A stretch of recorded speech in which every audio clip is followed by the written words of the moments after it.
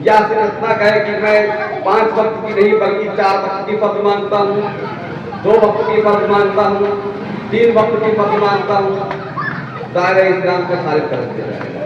مفتی صاحب ہے ان کی بارگاہ میں استفتاء لے کر پہنچیں گے تو فوراً ہی آپ کے پاس فتویٰ آئے گا کہ جس نے نماز کی فرضیت کا انکار کیا اور کہا کہ نماز فرض نہیں، یا 1 وقت فرض ہے، 4 وقت نہیں، 5 وقت نہیں، وہ دائرہ اسلام سے خارج ہے۔ ایک صاحب حضور کی بارگاہ میں حاضر ہوئے اور کہنے لگے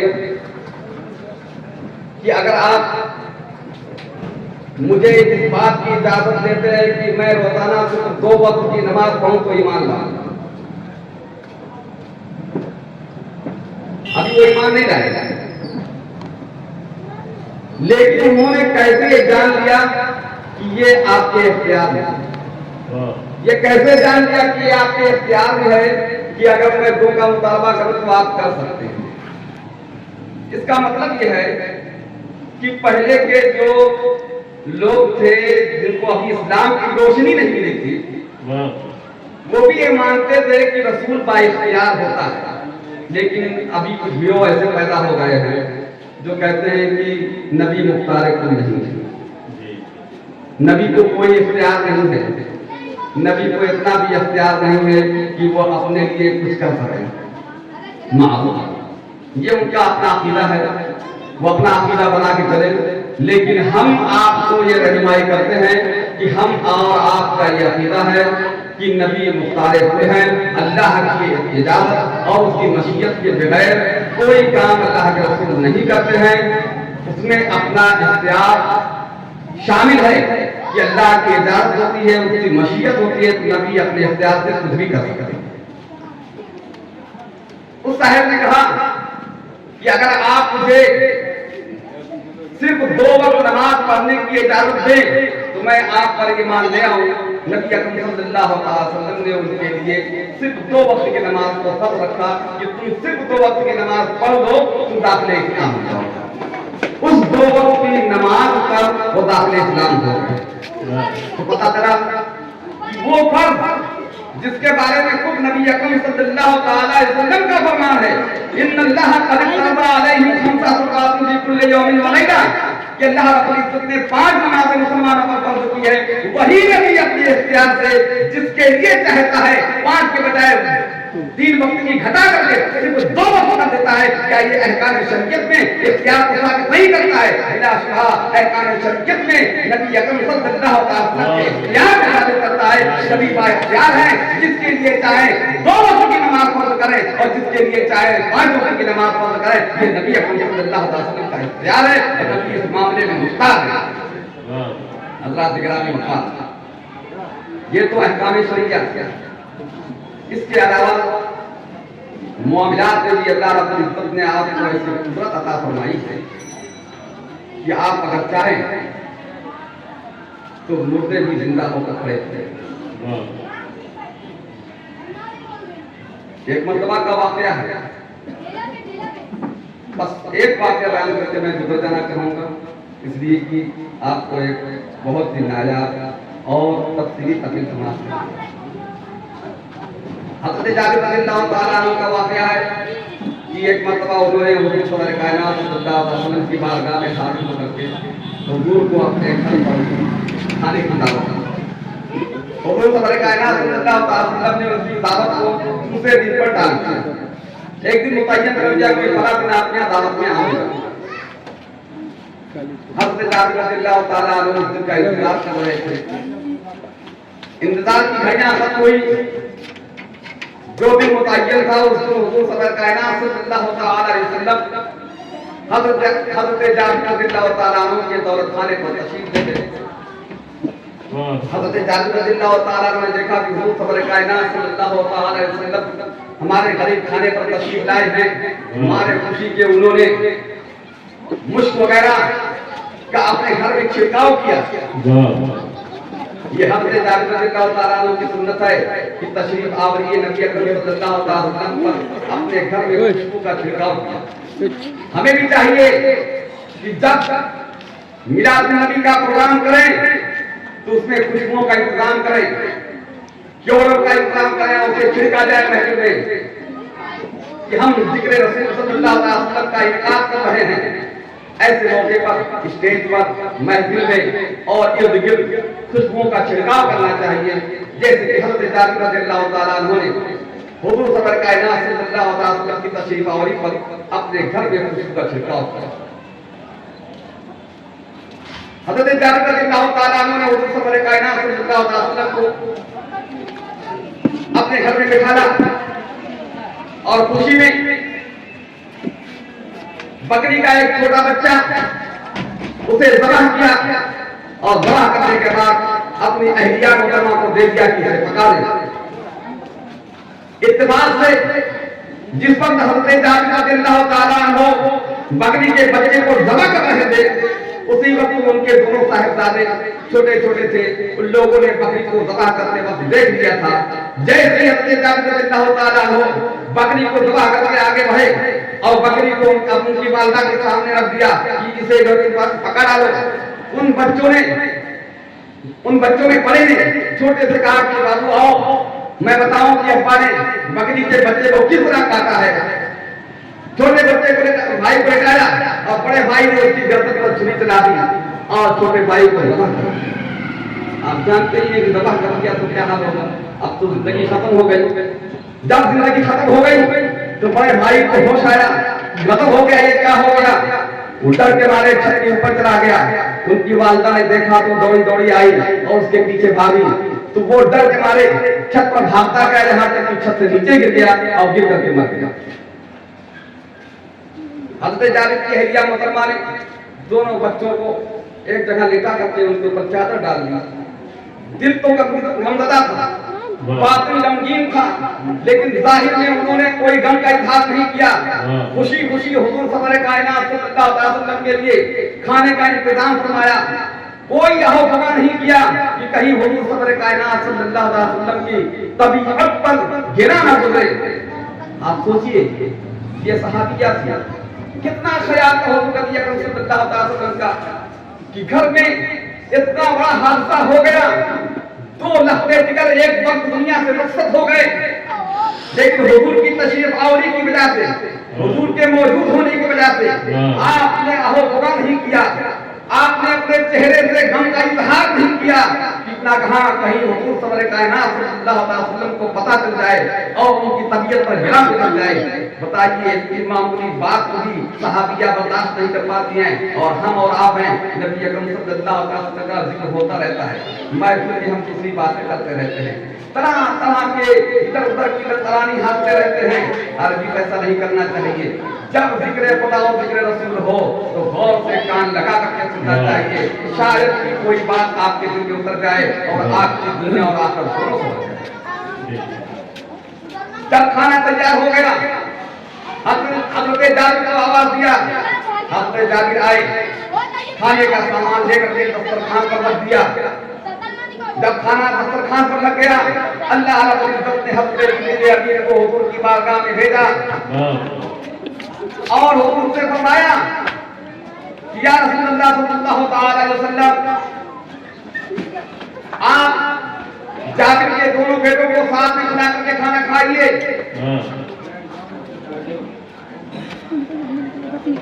اللہ کے رسول سرور کائنات صلی اللہ تعالی علیہ وسلم نے حضرت جابر کو بلا کر کہا کہ اپنے دونوں صاحبزادوں کو حاضر کیجیے.